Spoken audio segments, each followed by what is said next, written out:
Esse é o meu terceiro livro, Você é a Razão de Tudo.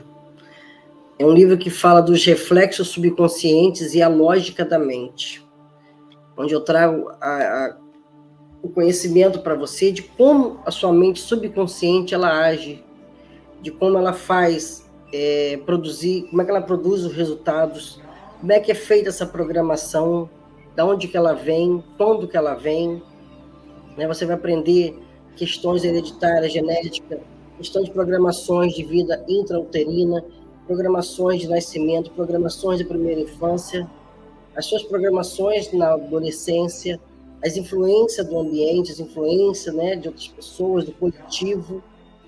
Eu também trago nesse livro a proposta do semerismo, que é um caminho filosófico, é um caminho terapêutico, de semear o bem, de trazer expansão de consciência, de semear ajuda ao próximo. Então, nós vamos falar aqui agora, eu vou apresentar para vocês, essa é a capa do livro, para vocês conhecerem um pouquinho mais desse livro maravilhoso, é um livro que vale a pena ler, é um livro bem assim, bem detalhado, com bastante informação boa.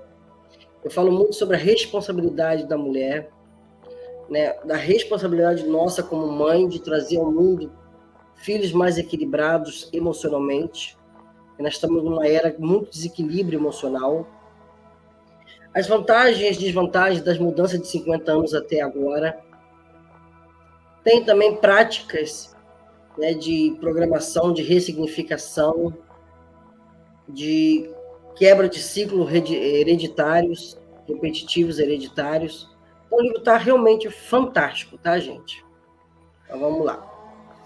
Eu peguei essa parte aqui, porque é uma parte importante, é uma coisa que precisamos falar muito no mundo de hoje, que muitas mulheres não sabem da sua importância de trazer ao mundo, que ela é responsável por toda a questão psicológica e emocional do filho, de dar segurança, de trazer seres mais seguros, né? Tá com a mulher essa responsabilidade, dela criar um ambiente favorável na sua gestação para a criança sentir pertencimento, sentir que é valorizada, que é amada. Claro que tem influência também do pai, né? A influência da família. Então, esse livro é bem detalhado. Então, eu começo aqui falando sobre a criança, a educação e a responsabilidade materna na formação do futuro na sociedade. E a mãe tem um papel essencial na construção da estrutura emocional do seu filho. Seu comportamento e suas interações com a criança influenciam diretamente como o ser humano se desenvolverá, quais as crenças ele carregará e como ele interagirá com o mundo. O papel fundamental da mãe no desenvolvimento infantil. Quando a criança tem a falta de pertencimento, de validação e de segurança materna, pode ser a raiz de muitos transtornos psicológicos, indo desde a dificuldade emocional até problemas graves com a ausência da empatia e a predisposição à psicopatia. Tem um senhorzinho saindo com o carro aqui que está apertado na rua, cheio de carro aqui. Mas vamos lá, acho que não deve estar atrapalhando não, né? Está dando para ouvir. Então, por isso que a maternidade ela deve ser encarada com responsabilidade e consciência. É preciso compreender que não basta apenas dar à luz. É necessário nutrir emocionalmente, é necessário validar os sentimentos e construir um ambiente seguro e amoroso para que a criança se desenvolva de forma plena. Então, se a mulher compreender que se esse trabalho for feito com consciência e dedicação, teremos uma geração futura muito mais saudável emocionalmente. Um indivíduo capaz de criar laços afetivos verdadeiros, pessoas capazes de sentir empatia e contribuir positivamente para a sociedade. Aqui eu trago uma comparação, né, da criança de educação de 50 anos atrás para hoje. Então, antigamente, né, os pais eles exerciam uma autoridade absoluta sobre os filhos. E muitas disciplinas eram rígidas, era baseado em punições físicas, palmadas, né, a obediência era um valor central, os pais só olhavam, a gente tinha que obedecer, e se não obedecesse, a gente já sabia que ia tomar uns tapas. E hoje em dia, tem a vantagem que a educação está mais baseada no diálogo. A gente está tendo muito mais liberdade de conversar com nossos filhos. Né? Até assuntos, às vezes a própria mãe precisa conversar, você pega uma filha de cabeça aberta, você fica à vontade. Mas antigamente a gente não podia conversar certos assuntos. Tem família hoje que ainda mantém a regra. Mas nessa década de 2020 e 30 para cá, a educação é mais baseada no diálogo, no respeito mútuo. É uma disciplina voltada mais para o emocional, com técnicas, né, time out, consequências naturais e reforço positivo. As crianças são incentivadas a questionar, a argumentar e desenvolver pensamento crítico. Hoje as crianças têm tendência, desde pequenininhas já conseguem raciocinar, elas já conseguem criar um diálogo, elas já têm um raciocínio bem rápido, porque nós estamos num mundo bastante acelerado, né? Muita informação, tudo aí está à mão, e as crianças pequenininhas já sabem mexer. Então, a mudança principal de lá para cá foi de um modelo autoritário para um modelo de parentalidade mais consciente, mais democrático. No sistema educacional, né, e o sistema escolar de antes para hoje também teve bastante mudança. Antigamente, os pais, os professores, né, eles tinham umas disciplinas mais rígidas. Eles eram figura de autoridade inquestionável. Se a professora falasse, chegava em casa, podia ter certeza que o pai ia corrigir. O pai e a mãe, né? Então, existia castigo físicos, não tinha muita preocupação com o bem-estar do aluno, era para ir lá, fazer, ensinar e acabou. Era pouca abertura para a criatividade, que era só aquelas matérias básicas, né? Matemática, ciência, história, português e assim. Agora, hoje em dia, não, o ensino está mais interativo, ele está mais voltado para habilidades socioemocionais. Os professores hoje são vistos como mediadores, né, do aprendizado. Tanto ele ensina como ele aprende, que a gente hoje em dia aprende muito com as crianças. Então, métodos disciplinares passaram a focar mais no diálogo e na inteligência emocional. Mais preocupado com a questão da saúde mental e bem-estar. Infelizmente, muitos jovens aí não estão sabendo lidar, muitas crianças. Então, hoje em dia tem uma preocupação maior com isso. Hoje a questão de bullying, antigamente não tinha bullying, a gente xingava, o povo xingava a gente, os amigos brigavam, depois está todo mundo brincando. Hoje não. Hoje a questão de bullying, né, de uma brincadeira que possa parecer inofensiva, pode ser fato uma vida. Então, hoje em dia a gente tem que ter muito cuidado como lidar e falar com o outro, mesmo que seja pequeno. A saúde mental, então, né, como vimos aqui, elas são mais prioridade no dia de hoje. Então, a mudança principal é de um ensino rígido e padronizado para um modelo mais flexível e centrado no aluno. Então, foi bom essa mudança. As brincadeiras também, claro que mudou ao longo dos anos. Muitas crianças de hoje nem conhecem mais as brincadeiras lá de trás. Antigamente, a gente passava mais tempo ao ar livre, a gente criava brinquedos, criava bola, carrinhos. As brincadeiras envolviam mais movimento físico, a gente batia pico, corrida, assim, o morro, escorregava lá de cima do morro. Tinha maior interação social com os vizinhos, a gente parava para conversar. Agora, hoje em dia, a tecnologia tomou conta. O tablet, o celular, as crianças brincam paradas. Então, é menos tempo ao ar livre, porque muitos moram também em apartamento. Ficam mais tempo só dentro de casa, os brinquedos são tecnológicos e interativos. Os pais hoje se preocupam mais, supervisionam mais, até por causa da violência, a gente fica com medo de soltar. Tem menos interação presencial e mais comunicação virtual entre as crianças. E com isso a criança carrega um vazio. Porque ela tem 5 mil amigos lá, virtual, mas presencial ela não tem. O contato do olhar, do olho a olho, do visual, do contato da pele, isso é essencial para o ser humano. Virtual não traz essa segurança. Então, a mudança principal é da infância livre e ativa para uma infância mais digital e mais supervisionada. A questão dos valores, princípios e dependência infantil. Os valores e princípios, antigamente, a família e a região eram pilares fundamentais da educação e moral. A família que tinha a obrigação de educar. Valores como respeito aos mais velhos, responsabilidade e obediência eram inegociáveis. A criança não entrava em assunto de adulto. A criança levantava para o idoso sentar, uma gestante sentar num transporte público, coisa que hoje não acontece. O casamento e a estabilidade familiar eram considerados essenciais. Os pais podiam nem viver bem, mas para criar os filhos se mantinham unidos. E hoje em dia, se valoriza mais a individualidade, a empatia e a diversidade. As crianças são incentivadas a expressar emoções e opiniões. De falar que não está bom, que quer mudar, não tem essa liberdade maior de se expressar hoje em dia. Redução da influência religiosa na criação dos filhos, então deixando os filhos mais livres. O filho que quer seguir a nossa religião segue, senão a gente também respeita. Tem muitas famílias que ainda obrigam. Não acho certo. Cada um tem a sua escolha. Tudo que vocês estão vendo aqui está no livro Você é a Razão de Tudo. Gente, o livro está fantástico. Esse livro está bom, mas assim, foi um dos livros que eu mais gostei de escrever. A independência e a responsabilidade das crianças. As crianças assumiam a responsabilidade desde cedo antigamente, ajudavam nos afazeres domésticos, trabalhavam na lavoura, cuidavam, né? A mais velha geralmente cuidava dos irmãos mais novos. Com 10 anos, 12 anos já arrumava a cozinha, já fazia uma comidinha. Então, eram mais independentes, muitas vezes cuidando até dos irmãos mais novos, como eu acabei de dizer. Hoje em dia, não, a infância é muito protegida, os pais evitam que os filhos tenham grandes responsabilidades. As crianças são mais dependentes dos pais em tarefas básicas, e elas não têm autonomia para resolver problemas do dia a dia. E quando o problema aparece, porque a vida vai ensinar, ela vai pegar o curso normal, a criança fica perdida sem saber. Ela não aprendeu, ela não, né? Sempre tudo ali, à mão.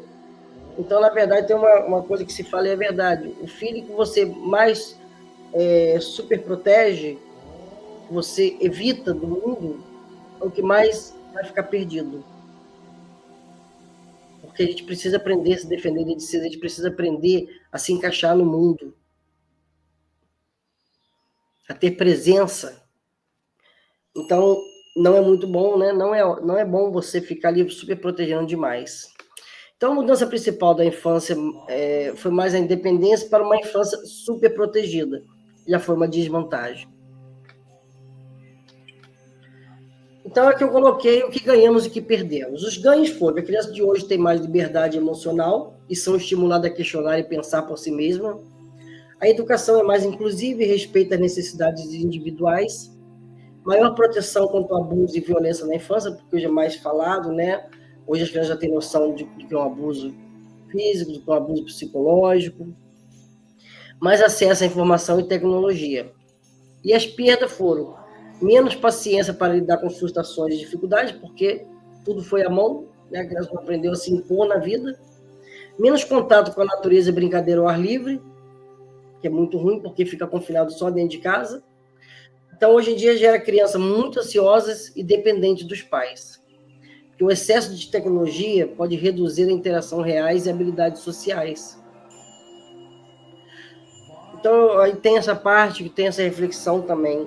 A criação dos filhos mudou drasticamente dos últimos 50 anos. Embora as crianças de hoje sejam mais emocionalmente inteligentes, também são mais protegidas e menos independentes. O desafio atual é equilibrar o melhor dos dois mundos, educar com respeito e amor, mas sem tirar a capacidade da criança de se tornar forte, resistente e capaz de enfrentar os desafios, porque lá fora ela vai ter que encarar esses desafios.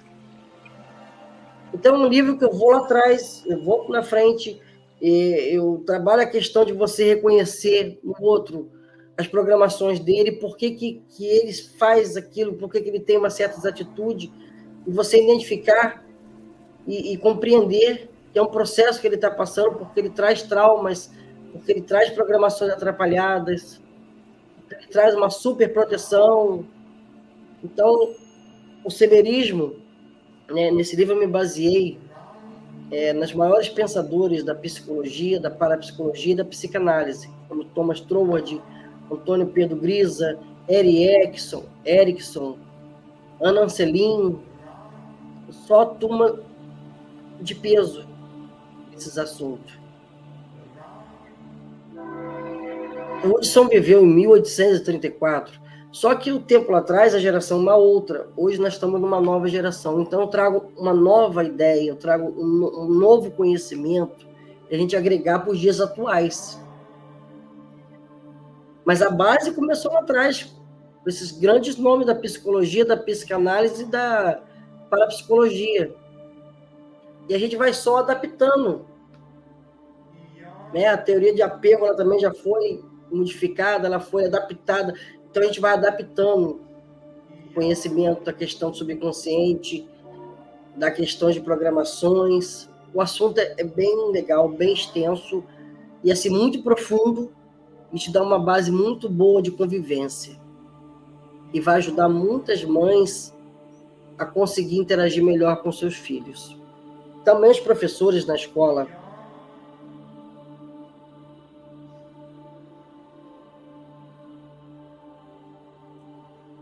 Eu vou...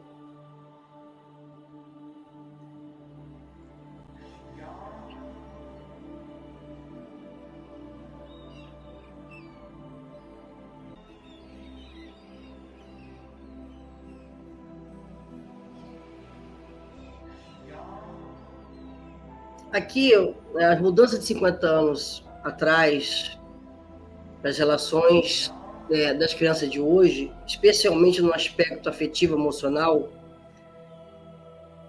são notáveis, né? A gente percebeu aí muita mudança. As conexões familiares, mudança também na sensibilidade, na ansiedade, mais espaço para expansão emocional, mudança na forma da comunicação, falta de tempo e de qualidade. Estou bem pequenininho para ler aqui, mas essas são as mudanças que mais ganharam destaque.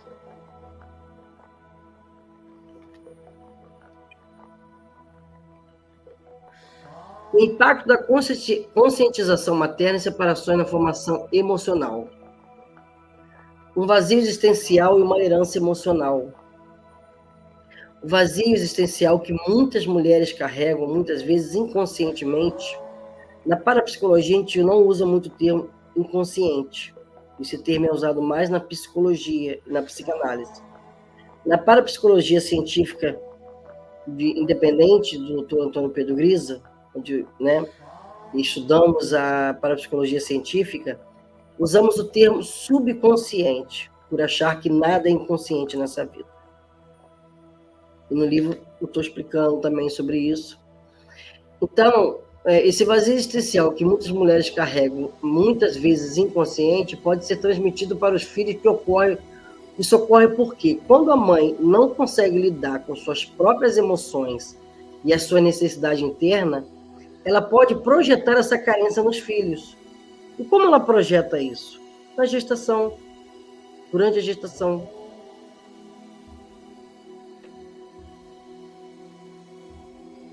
Isso ocorre porque, quando a mãe não consegue lidar com suas próprias emoções e necessidade interna, ela pode projetar essa carência nos filhos, buscando neles uma forma de preencher algo que está ausente na sua própria vida. Na gestação, na primeira infância, na adolescência, ela começa a colocar na criança as suas emoções e as frustrações que ela carregaram, a sua carência, e vai sobrecarregando.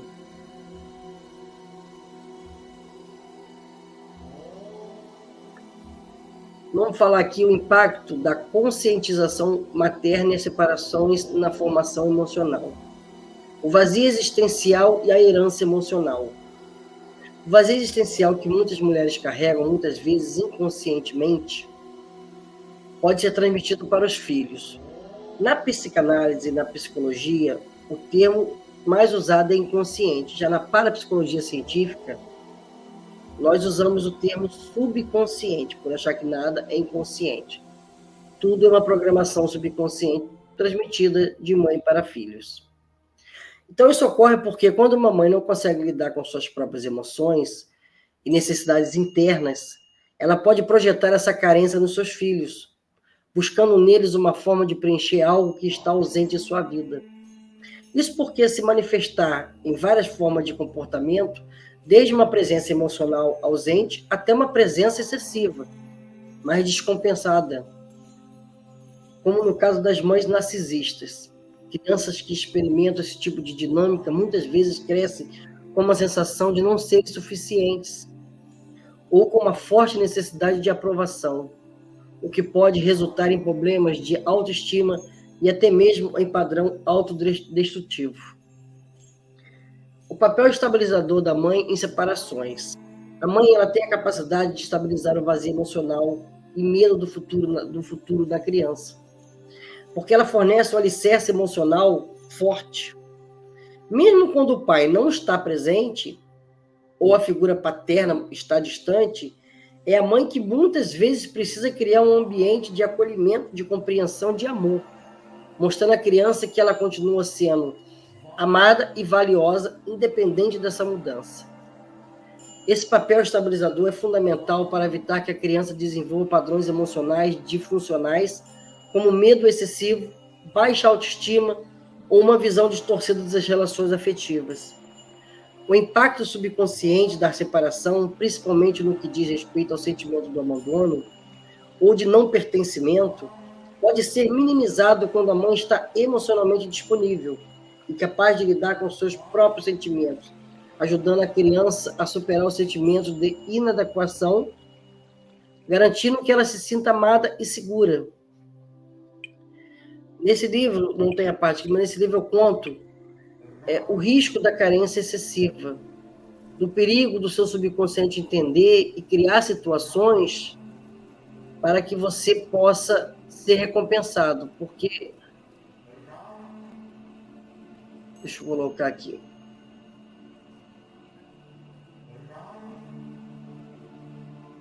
Vou botar esse. Porque o subconsciente é um sistema de recompensa. Então, numa carência excessiva, o ator que fez o Super-Homem, que ficou tetraplégico ao cair do cavalo, se você vê o documentário dele, ele fala muito de quando os pais separaram, que ele ficava meio perdido, ficava na casa do pai, na casa da mãe, e ele se sentia, né, sem base, ele se sentia não valorizado, porque cria na criança uma frustração que ela não ajudou a separar os pais, ou às vezes ela se sente culpada pela separação dos pais. Então, ali falta a validação, a valorização, a sensação de não pertencimento a lugar nenhum, porque mora na casa do pai, mora na casa da mãe. Então, se você não controla essa carência, o seu subconsciente entende que você precisa acontecer alguma coisa para você ser cuidado, que você precisa ser valorizado, amado. E às vezes vem um acidente. Você vai ter que ser cuidado, você vai ter que ser amparado 24 horas. Então, é preciso essa compreensão de saber projetar informações corretas para o seu subconsciente, usando bem o seu consciente, que é a sua razão, para jogar para o seu subconsciente, que é a sua emoção, porque o subconsciente ele vai produzir resultados, independente se está certo ou errado, de ser ruim ou bom, ele não faz distinção. Ele quer manter o seu instinto de sobrevivência. Se você não está feliz, ele vai causar uma situação que mude isso aí. Tanto que tem uma parte muito, quando o Grisa fala, no livro dele, O Poder Extra, que é muito bom, ele diz que a menina, quando ela se sente muito sozinha, geralmente ela menstrua cedo, abaixo de 12 anos. Por quê? Essa sensação de abandono que ela tem, o seu subconsciente entende que ela gerando um filho, acabou a solidão dela. Então faz com que o corpo já cria uma situação para gerar uma nova vida, é onde vem a menstruação. Para vocês, isso é uma ideia de como o nosso subconsciente ele cria estratégias. Então, o perigo da carência, excesso, é isso. É você ter situações onde você fica dependente do outro, só para suprir uma carência. Nesse livro está tudo isso explicado. Gente, o livro está bom demais. É um livro que vale a pena ler. Tem 159 páginas, 159, tirando a capa, 157. É um livro gostoso de ler, é um livro que dá para compreender facilmente, onde eu faço toda a base semerista. Vou pegar aqui para vocês verem.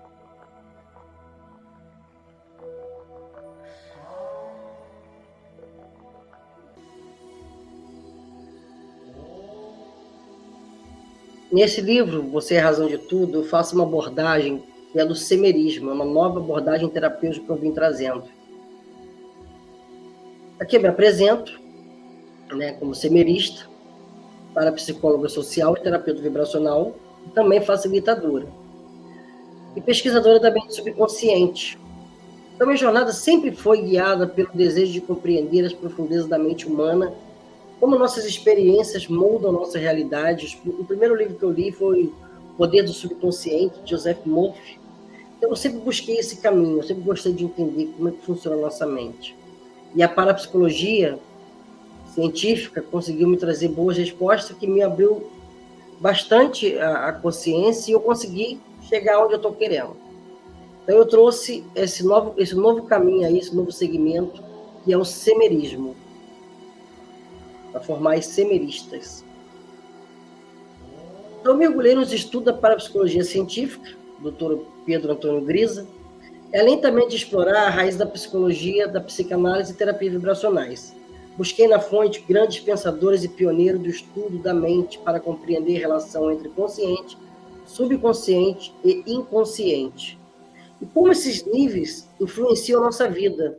Então, dessa busca, né, nasceu essa forma de atuação terapêutica chamada semerismo. Fundamentei, a minha fundamentação teórica do semerismo, ela integração de corrente e pensadores influentes. Então, o semerismo nasce da integração de diferentes correntes da psicologia, da parapsicologia e da filosofia da mente, unindo ciência e espiritualidade para compreender a tríade da mente. A tríade da mente no semerismo é a consciência, a subconsciência e a superconsciência. Onde a consciência eu associo ela ao corpo físico e à racionalidade, o subconsciente, o corpo sutil e a emoção, e na superconsciência o espírito é o campo vibracional coletivo. Então tem grandes pensadores que falam sobre esse campos mórficos, e a gente vê que a gente é influenciado o tempo todo, que tudo é vibração. Então a gente ficou assim fantástico com as explicações que eu vou passando nesse livro. Qualquer pessoa que lê entende rápido, vai ter certeza que é um caminho maravilhoso que eu estou trazendo aí, que é o semerismo. Então, para sustentar essa abordagem, eu me inspirei em Paulson J. Hudson, que foi um parapsicólogo de 1834. Foi nele que foi inspirado a Igreja da Ciência Divina, de Joseph Murphy. Pedro Antônio Grisa, que é o criador da parapsicologia científica, do qual faço parte. Erik Erikson, Jung, né, que trabalha com comportamento analítico, né, da psicologia analítica. Piaget, John Bowlby, David Chamberlain, Anne Anselin, da genealogia,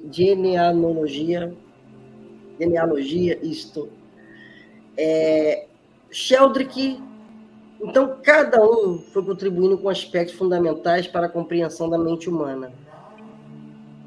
Aqui eu mostro a tríade mental do semerismo, que a consciência na parapsicologia é razão. Então, aqui para mim no semerismo representa o corpo físico e também a razão, sendo a parte da mente que processa informações de forma lógica, consciente, permitindo tomar decisões racionais. O subconsciente, que é o lado emocional da parapsicologia, e onde eu incluo também a parte do perispírito, do corpo sutil, porque meu caminho é todo voltado na espiritualidade. Então, ele engloba o corpo sutil e as emoções, o armazenamento, memória, traumas, programas que influenciam o nosso comportamento sem que tenhamos consciência disso. E aí entra a superconsciência, que é a mente elevada aos cosmos. É a mente que é mais influenciada pelo coletivo. Então, conecta-se o espírito ao campo vibracional coletivo, onde falam, usamos muita telepatia, falamos muito da telepatia na parapsicologia, porque é o coletivo. A nossa mente é interligada, nós somos todos interligados por conectores físicos e invisíveis de energia. Então, quando você pensa muito aqui, a pessoa pode estar lá do outro lado do mundo, ela vai pensar em você também, o telefone toca para os dois lados, né? Então, conecta o espírito ao campo vibracional coletivo, representando nessa conexão com dimensões mais elevadas de consciência e com o inconsciente coletivo. Se um sofre, todos sofrem. Entendeu? Assim que vai acontecendo. Então, as programações subconscientes são as influências ancestrais, a vida intrauterina, eu falo do nascimento, do ambiente familiar. Nesse livro você vai achar o passo a passo de tudo, como é que é feita essa influência ancestrais, como é que é feita a sua programação na vida interina, como é que é feita a sua programação, né, você é estruturado no nascimento, o ambiente familiar. Então, a influência subconsciente, ele começa antes mesmo do nosso nascimento. Nossos ancestrais, na vida intrauterina, no processo de nascimento e o ambiente familiar inicial, criam nossas programações profundas que moldam a nossa personalidade e comportamento ao longo da nossa vida. Então, aqui eu falo também, eu destrincho os partos. Aqui eu falo do parto tranquilo e acolhedor. Quando a criança nasce de um parto tranquilo e acolhedor, ela desenvolve um senso de segurança e confiança. Cria nela uma base sólida para enfrentar desafios futuros com resiliência e otimismo. Quando o parto já é difícil ou traumático, isso pode gerar na criança um medo e uma insegurança, estabelecendo padrões de ansiedade, dificuldade de lidar com situações de pressão ao longo da sua vida. O parto acelerado ou induzido, ele tende a criar na criança, na mente dela, uma programação de pressão e ansiedade, podendo levar a comportamento de pressas constantes e dificuldade de relaxar. E uma cesárea traumática pode estabelecer sensações de impotência e de interrupção, gerando, então, na pessoa a dificuldade de concluir projetos e sentimentos de inadequação. Tem também o papel da família na formação subconsciente, a influência materna, que é fundamental, a dinâmica familiar, o impacto que causa nos filhos a questão da separação dos pais e o papel estabilizador que é a mãe. Então, a mãe tem um papel central no equilíbrio emocional e na segurança afetiva dos filhos, especialmente em momentos de crise. Vínculo entre mãe e filho é biologicamente e emocionalmente um dos mais fortes do mundo. E quantas pessoas hoje adultas não curaram isso, né? Carrega esse vazio existencial, carrega esse medo, essa ansiedade, essa falta de não pertencer, carrega essa frustração da não validação, da não valorização. Quantas pessoas que conseguem chegar no topo, conseguem vencer financeiramente, mas mesmo assim não se sente completo. Existe um vazio, alguma coisa ainda, né, que corrói. Isso vem de programações. Então, a dinâmica familiar, a estrutura familiar proporciona à criança a sensação de que o mundo é previsível e seguro. Quando a criança, essa estrutura se rompe com uma separação, a criança pode se sentir insegura e medo do futuro. A separação dos pais, ela gera um profundo sentimento de insegurança e de não pertencimento, afetando a criança da confiança no futuro e também dos seus próprios relacionamentos. A mãe, ela tem a capacidade de estabilizar a vida emocional da criança, né, fornece um alicerce emocional forte, mesmo quando a figura paterna está distante. Então, numa separação, a mãe tem que segurar essa base. A programação é na adolescência, né? Então, quando a criança entra na adolescência, quando o ser humano entra na adolescência, ele vai na busca da identidade. Esse período ele é crucial, porque o adolescente ele começa a questionar valores, famílias, e ela quer buscar sua própria identidade, ela quer construir sua própria identidade.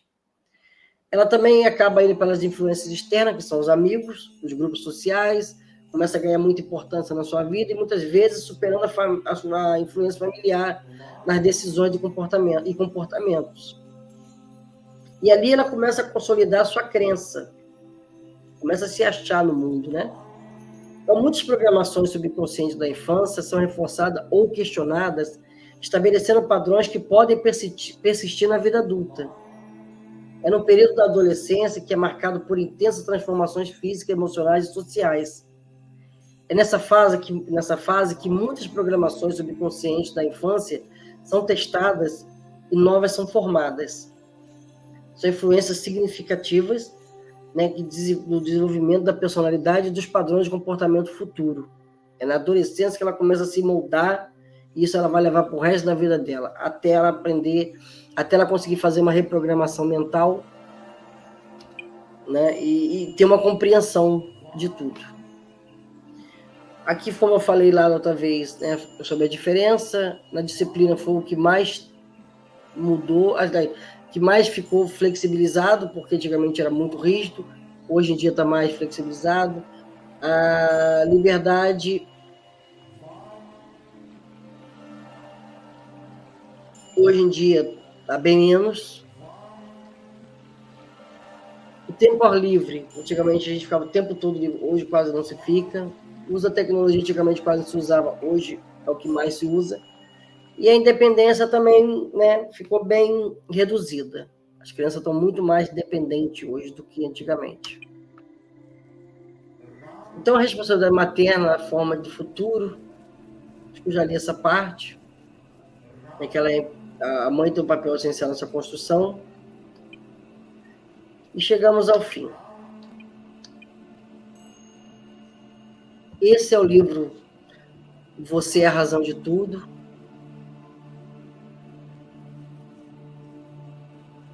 É um livro magnífico.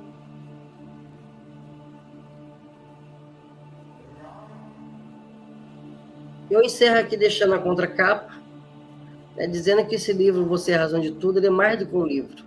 Ele é um espelho da alma, é um mapa de reprogramação profunda da mente subconsciente. E tem uma linguagem bem acessível, uma base teórica sólida que une ciência, espiritualidade e psicologia profunda. Apresenta aí o semerismo para vocês, que é essa abordagem inovadora que integra corpo, mente e espírito por meio da tríade mental. No semerismo nós temos 9 reinos. Não coloquei nesse livro, que eu fui colocar no livro Orixás, Uma Nova Consciência, onde eu reforço o semerismo e trago os 9 reinos do semerismo, que é Deus, energia fundamental, e abaixo dele mais 8. Então, com Deus como energia de fonte central, que distribui todas as energias para os outros seres. É Deus, os anjos, depois os ascensionados, depois os deuses, o homem, os animais, os vegetais, os minerais e os elementais. Então, são 9 reinos que constituem a nossa vida. E a tríade mental, que é a consciência, subconsciência e superconsciência. Então, nesse livro você vai descobrir como as suas experiências intrauterinas, o seu nascimento, a sua infância, os vínculos familiares que você teve e até memórias transgeracionais, como elas influenciam silenciosamente o seu pensamento, o seu comportamento e também as suas escolhas.